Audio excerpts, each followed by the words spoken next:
like it? Is it a vibe? We got the Stephen King over here. We got some pink books over here. Hi everyone, my name is Celeste and welcome to or welcome back to my channel. I am coming to you today with with my anticipated releases for 2025. I didn't do an anticipated releases for this year, so this is like kind of new for me. I haven't read a whole lot of debuts or new releases this year. I'm still catching up on like many other books that I have not read, so there are many books I have to read. Well, I wanted to try it out for this year, see how it goes, or for next year, but I'm doing it this year. No. Honestly, the books that I'm looking forward to for next year are mostly based off of like vibes, because I did briefly read the synopses for most of them, but a lot of them I just looked at the cover and I was like, yeah, I'm gonna vibe with that. They also have to do with genres that I gravitate towards, like horror or literary fiction, and I guess romance, since most of the books I read do have romance in them. Whatever, as long as they're not like solely romance.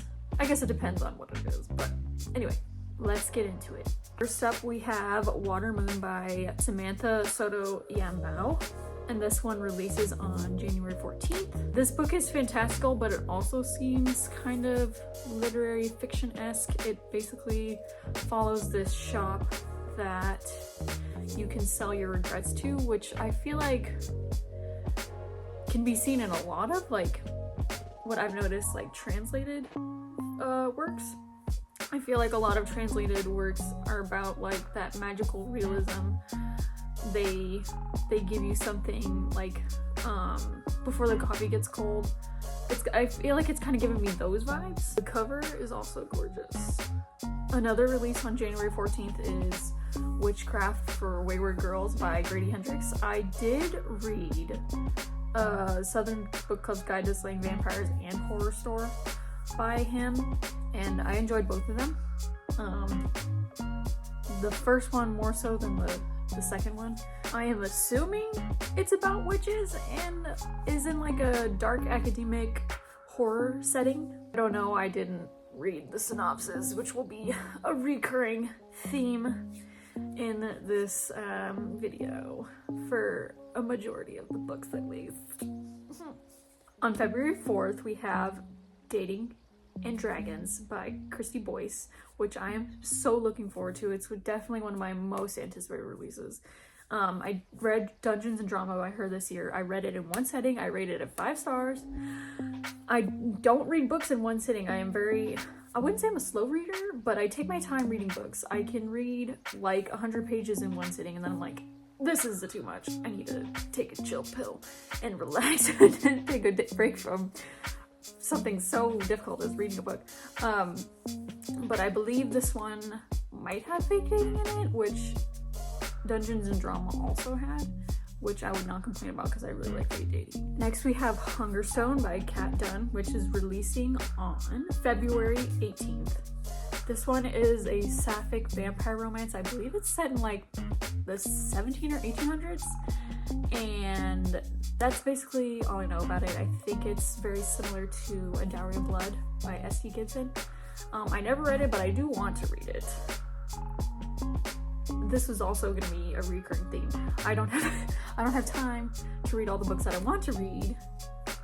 But you know, I still read more books this year than I have in a really long time. I also believe it has some horror elements to it as well, which I will definitely enjoy. I don't believe she has any other works out, but don't quote me on that because I don't know for sure. I don't know if this is a debut or not. But either way, I'm still looking forward to it. Again, we have 2 books releasing on March 4th. The first one is The Unworthy by Augustina Bazterrica. And I read Tender as a Flesh last year with my friend. We buddy read it, kind of. We kind of have like a little book club going on, but it's kind of like on the back burner right now. Anyway, we both read that last year. We both had the same opinion on it. It wasn't the writing or not even really like the content in the book either. I don't know exactly what it was that we didn't like about it, but we didn't like that book. But unlike a lot of people, I feel like I'm not deterred by books that I don't like. Like, as long as the book seems interesting to me, I will want to read it, which is the case for this one as well, which I think it follows some religious themes in it, which interests me a lot. The other book for March 4th is They Bloom at Night by Trang Van Tran. It takes place in Louisiana, which is where some of my family is from, and it's about this algae that kind of takes over after a hurricane, and like there's some kind of creature terrorizing the town, and the girl has to like kind of figure out what's going on, what's happening, solve the mystery. And I believe there's some romance in it, but it's young adult horror. So the premise interests me, and because it's set in Louisiana, I'm down for it. This next one is huge. It is Sunrise on the Reaping by Suzanne Collins, which is releasing March 18th, which is my brother's birthday, actually. Happy birthday, brother. This one follows Haymitch's Game, and that's all you needed to tell me, honestly. I love the Hunger Games trilogy. I haven't read A Ballad of Songbirds and Snakes yet, but since it kind of releases like a couple months into the year, maybe I'll get to A Ballad of Songbirds and Snakes before it comes out. But I love Haymitch and all his problematic glory, and I hope the book delves into the discussions that she's had in the past in her other books, because she does a really good job of that. And even though they're young adult, they are very applicable to present day, and good for her, honestly. A book releasing on March 25th is Blood on Her Tongue by Joanna Van Veen. This book is set in the 1800s, and it follows this woman who's trying to solve her sister's illness. Like, it's a very bizarre illness. Like, she acts weird. She's like doing weird things, and the sister's like, "Girl, what's wrong with you?" It screams horror thriller, which I love. Also, the cover is gorgeous, and I'm obsessed. On April 22nd, we have When the Wolf Comes Home by Nat Cassidy. I read Mary this year, and I enjoyed it. I liked the horror in it, the unhingedness of it, and I don't know what this upcoming book is about, but I'm interested. I also want to read his other releases, but again, haven't gotten around to it. I have all these other books that I need to read first, and then eventually I'll get to all of his works. On May 13th, The Devils by Joe Abercrombie releases. I have never read a Joe Abercrombie, but I know he does a lot of fantasy. And this one, I think, is a little bit different from his usual works. It still has fantasy elements in it, but I think it has more religious themes, and there's some vampires, and there's some action, and there's some horror. And so after reading this synopsis about this one, I was really interested, and it might help push me into reading more of his books, which I have been interested in, but I just never bought them, and I never looked on my library to see if any of his works are on there. So yeah, The Devils. We have quite a few June releases here, so we'll start with the first one, which is Atmosphere by Taylor Jenkins Reid. It releases on June 3rd. All of her other works, honestly, besides maybe Seven Husbands of Evelyn Hugo, they don't interest me, but this one for some reason does. Maybe because it's set in the 80s and it's about a woman wanting to become an astronaut in space. Space is interesting. But yeah, I am interested in this one, see how her writing is, see how her storytelling is, see if I even like her work. I did own Seven Husbands of Evelyn Hugo, and then I donated it to my local bookstore, and yeah, I just never read it. Maybe it's on my library and I'll get it on my Kindle or something. Another June 3rd release is The Listeners by, bear with me for this awful pronunciation because I don't know how to say her name, Maggie Stiefvater? Girl, I don't know. Anyway, this book is about a hotel slash spa where like you can stay youthful, I think is what the synopsis said. And it also includes some World War II elements, which I'm very interested in learning about World War II. Or like that setting. I'm very interested in that setting. I do like reading books that take place in that time, and I like learning about that time. Band of Brothers is one of my favorite shows. If you haven't watched that, please do. It also includes some FBI stuff, which sounds pretty interesting too. I do own Shiver by her. I believe it's by her. I think. But I, again, haven't gotten around to it. Own it, just never read it. And I probably should.